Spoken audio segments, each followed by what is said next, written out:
Hey folks, Quill18 here. If you don't mind me getting a little bit sentimental, I kind of want to make a video for the end of the year. I want to talk about just 2011 in review. I want to talk about 1,000 videos, 10,000 subscribers, and a few other personal things that have just gone on because it's been a really, really good year. I hope that you guys have had a year even a fraction as good as mine. And I hope that 2012 is, if my 2012 is 10% as good as my 2011 was, I'm going to be absolutely thrilled because it was that good a year. When I hit 10,000 or when I hit 1,000 videos, a lot of people wondered, like, am I going to make a special video for that? And it didn't really seem to me like the sort of thing that I would make a video for because it seems like such a personal, like a self-congratulatory thing. Like, oh, way to go, me! You did 10,000 things. And I mean, I guess sometimes you do want to celebrate these things because you want to acknowledge the fact that you've done a lot of something, whatever it is. Maybe you finished a book, whatever. Like finished writing a book. That's worth celebrating. Because I did stick with this, and I'm not really good at sticking with things. I tend to get really passionate about something for a while, and then I get bored and move to something else.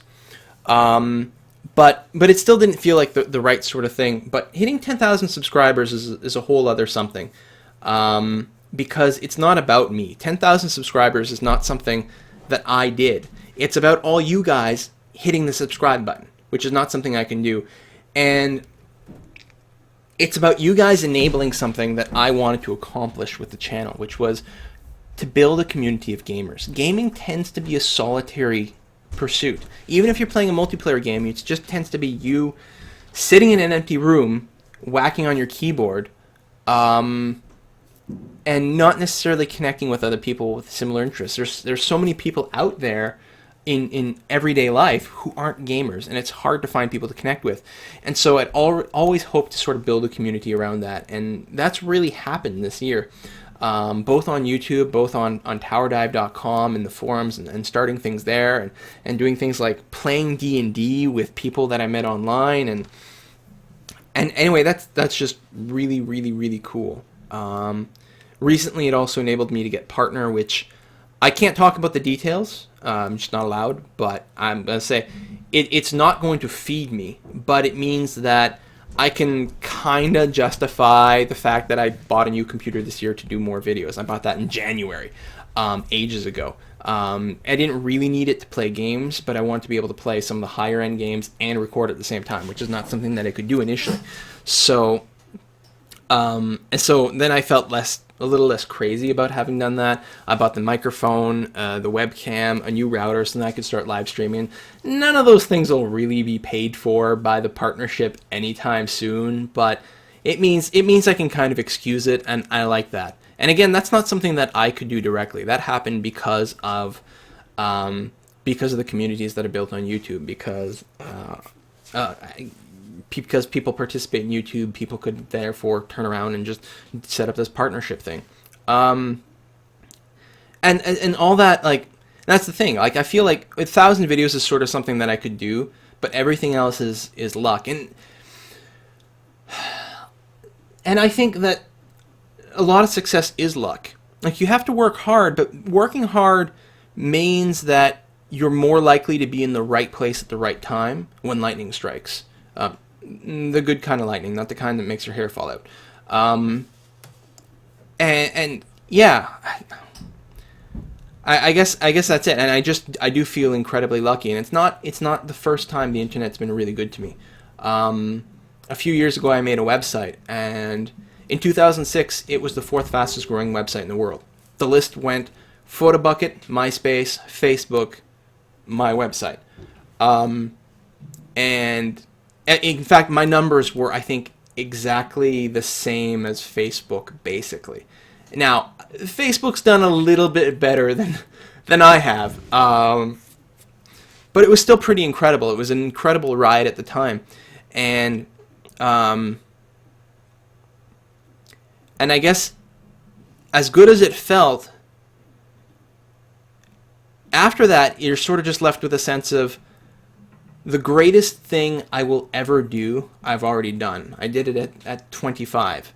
I will never, ever do anything as cool as that again. And that sucks.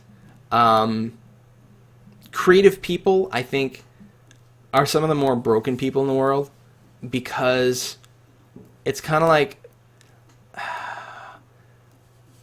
if you're not actively creating whatever thing you do, if you're not writing your book, if you're not practicing your guitar, or learning a new song, or writing a new song, if you're not painting a painting, if you're not making a website, if you're not programming a video game, you kind of go around feeling like garbage, like you're wasting your time. Every time you do something just for yourself, just for fun, just to relax, you literally feel like you're wasting some time. That's how I feel, and that's how other creative people I know feel.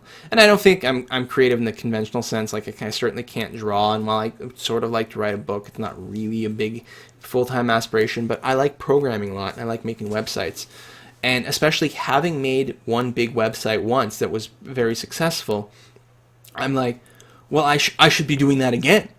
Why aren't I doing that again? And it kind of makes you a little bit miserable. And I like playing games a lot. I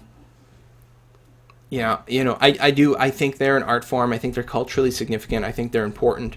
I don't think they're frivolous. I think that they're just as valuable as reading a book or watching a really, really good movie.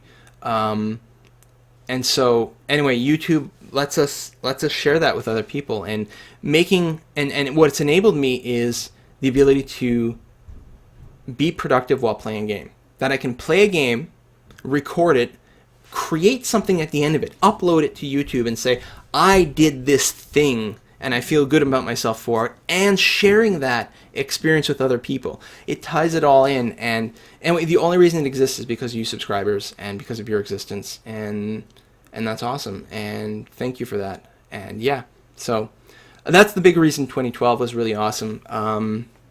The other reasons, which are not as YouTube related, but I'm still going to talk about, is I went to Scotland in January, and I really loved that. And when I turned 30, which was 2 years ago, I'm old, I'm 32. At that point, that's when I made the decision that I was going to leave the country once every year. So that was, when I was 30, that I went to Mexico for a vacation. And when I was 31 is when I was in Scotland. And sometime in the next couple of months, I'm hoping to go back to Europe. So, that's going to be a thing. Anyway, going to Scotland was really nice. It's not your sort of conventional holiday, but I really, really enjoyed it. I loved it so much that when I got home, I started looking for jobs in Scotland. Like, it was that good. I also lost weight, finally. I've been overweight my entire life. And I know I'm not the only one out there, and it's a sucky feeling, because you just think, oh, I'm shit, because all I need to do is eat less and exercise more. Why can't I do that? And it's a real mindfuck, and it's not, you don't necessarily hate yourself because you're overweight. You hate yourself because of your failure to lose weight. It's kind of a thing. And anyway, finally, I've posted about it before, and if people really want, I can make a video or something about it. But I finally found something that really worked, and I've lost 56 pounds so far this year, and it's amazing, and it doesn't even feel like work. Like, it's the easiest thing. It's just, there was this thing, and I flipped the switch, and now, bam, and anyway, that's another thing. It's a really significant thing. It's not something that, it's not a YouTube thing, it's not whatever, but as a personal thing, now it does feel like an achievement. 1,000 videos didn't feel that special. This did, just because I've been trying my whole life. So, what else? I don't know what else. Everything in personal life's good. So I can only hope that 2012 is 10% as good as 2011 will be. And if it is, then awesome. So if you guys don't mind, I actually feel like closing with a poem. It's short. It's Stopping by Woods on a Snowy Evening by Robert Frost. And I like this one on the solstice because it says the darkest evening of the year. To me, the winter solstice is that. And also, the at the end here, you'll see he's sort of conflicted between enjoying the lovely woods that he's in and dealing with the promises he has to keep and the miles he has to go. And that's kind of how I feel with a lot of the time. I want to have fun. I want to enjoy myself. I just want to read a book. I just want to play a game. I just want to do whatever. But I also feel like I have to be making things and be working and be productive. And anyway, the poem really resonates with me, so I'm going to close at that. Whose woods these are, I think I know. His house is in the... Let me start again. Whose woods these are, I think I know. His house is in the village, though.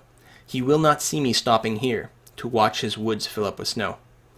My little horse must think it queer to stop without a farmhouse near, between the woods and frozen lake, the darkest evening of the year. He gives his harness bells a shake to ask if there is some mistake. The only other sound's the sweep of easy wind and downy flake. The woods are lovely, dark and deep, but I have promises to keep, and miles to go before I sleep. And miles to go before I sleep. Thanks for watching, and I'll see you next time.